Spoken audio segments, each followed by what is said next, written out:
surreal. This is...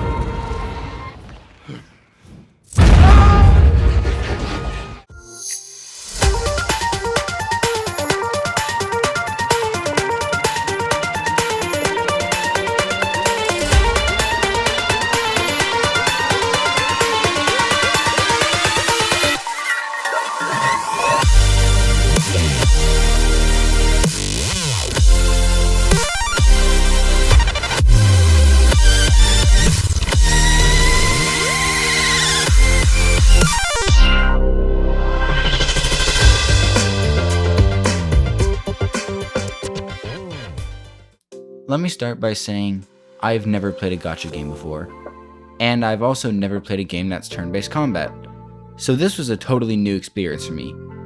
And as an FPS player, I don't like the idea of turn-based combat, and I've always been hesitant to move towards the idea of playing a gacha game, spending money to level up and stuff like that. That doesn't sit right with me. But after playing this game for, I kid you not, hundreds upon hundreds of hours, I love this game, which I really didn't expect. But why was this game so good? To start, we should talk about the story, because this is more than just a story, it's an experience.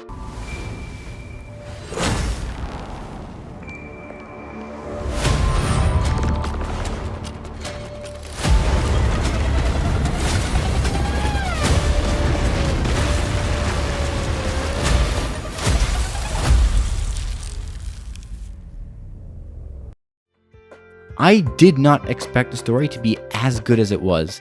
Like, it had no right being this good. The company that made Honkai Star Rail, Hoyoverse, or at least I'm pretty sure that's how you say it, did such an amazing job, from creating characters that I actually enjoy spending time with, to building a world that really feels alive and interesting. So speaking of characters, why not mention a few? First, you got March 7th, an absolute beaming light of just sunshine and rainbows. She is impossible to dislike. Hands down, one of the best characters. There's Japard, captain of the Silver Main Guard and a man of law, but he has a soft spot for his older sister, Serval, who is just the complete opposite. Serval loves rock and roll and plays on a sick-ass electric guitar.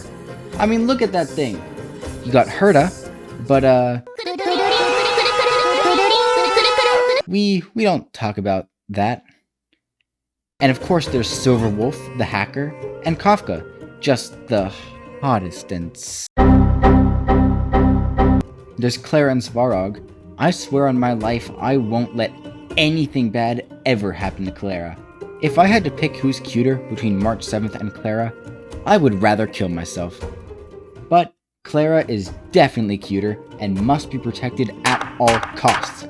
Thank God Svarog keeps her safe. And of course there's you. All you really need to know about yourself is that you love trash. But these are only a few characters of such an amazing cast. There are so many other people you'll meet, and I guarantee you'll love all of them. For the most part, the story was completely voiced, which was great to see, and the voice acting was very good, and really helped keep me engaged. The fact that my ADHD-ass brain was able to sit down and engage in the story speaks volumes regarding how enthralling it was. I found myself not skipping through dialogue just to get to the next boss fight, but rather actively listening to what each character had to say. As for the writing, some might call it a bit meta. However, I find it quite suspicious how the writing is so good. But for real, the writing is actually really enjoyable. Especially when you have Ask Wrigley dropping bangers like this. As of when I'm making this video, there are 3 different locations to explore. The Herta Space Station, Yorilo 6, and the Xiangjiao Luofu, all of which have their own story. Now, I should mention, the story isn't perfect. There were maybe like 1 or 2 occasions where I was sent to do some random quest step that I really didn't feel related to the story, but there were very few of these kinds of missions, and they really didn't impact my enjoyment of the game. But I do want to talk about how the story is set up. You see, the story is broken up into blocks, or arcs, whatever you want to call them. After you complete one block, you need to reach a certain rank to continue the next part. This means you have to take a break from the main story and go grind some side quests before being able to continue the rest of the story. I really didn't like this as I was playing, but looking back on it, it did help to better develop the world and the characters. Not to mention, the side quests were really good, so I really don't have much to complain about. We made a choice, go fight against your fate. Pain will come with the blade. Pain will wake up the despondent, crowding, storming world somehow. Unsheath the sword not to kill. Unsheath the sword to end those clouds above the ground. Wake up, it's time to gather now.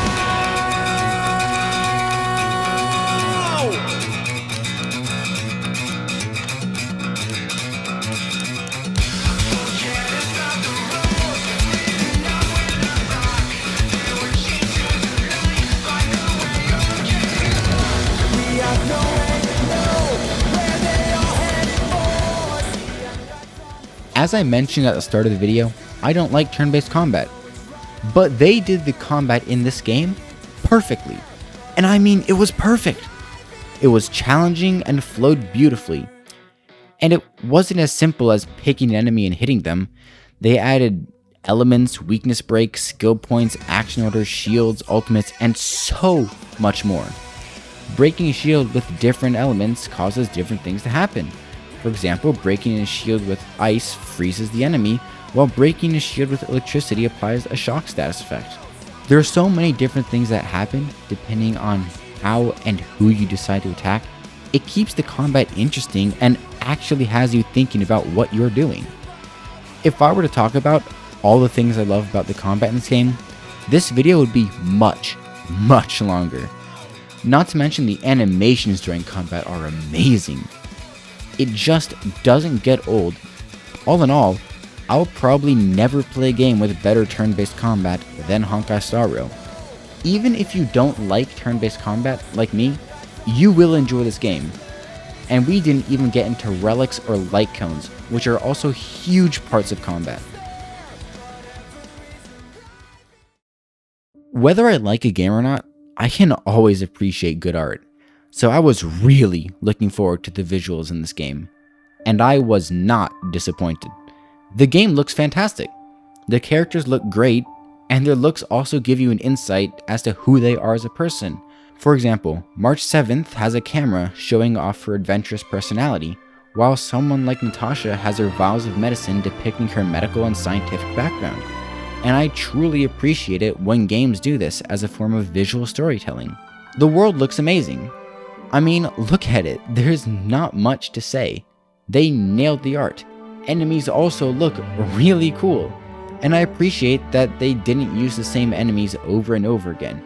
Each location has different enemies with different looks. Now, I know I've been praising this game, but it does have some faults, and they begin to appear more towards the endgame. After the story, side quests, and events, there really isn't much left for you to do.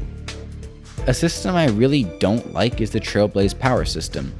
You usually start every day with 180 Trailblaze power, and you can do activities such as Kylexes, I definitely butchered that, but these things, Stagnant Shadows, Caverns of Corrosion, and Echoes of War. Each of these activities cost anywhere from 10 to 60 Trailblaze power, depending on which one you do. So once you run out of Trailblaze power, there's not really anything else you can do aside from the simulated universe, the Forgotten Hall, and free roam.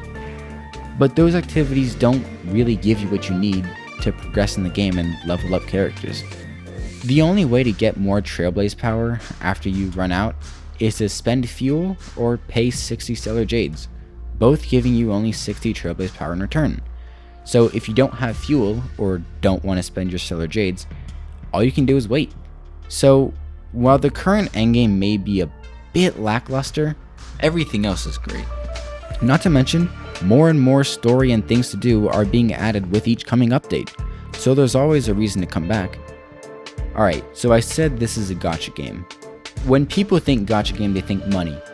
oh, I need to pay money to get better characters and progress in the game. And I mean, yeah, that's basically the definition of a gacha game. You're paying money for chances at getting better characters and items. But this game really didn't feel that way. I mean, sure, if you spend money, you're gonna get more chances to roll the dice, and you're gonna get more chances to get better characters and gear. But for free-to-play players like myself, this game gives you everything you need and more to progress in the game. I was able to beat the entire story and countless side quests before ever spending a dime. And it was only recently that I spent my first bit of money, but I got all of these characters for free just by playing the game without buying anything. God knows I'm not being paid for this. I'm just giving you my honest opinion on this game. So if you're looking for a game that is free to play, has an amazing story, and great combat, give this game a try. Anyways, join me next time when I suffer the consequences of my actions.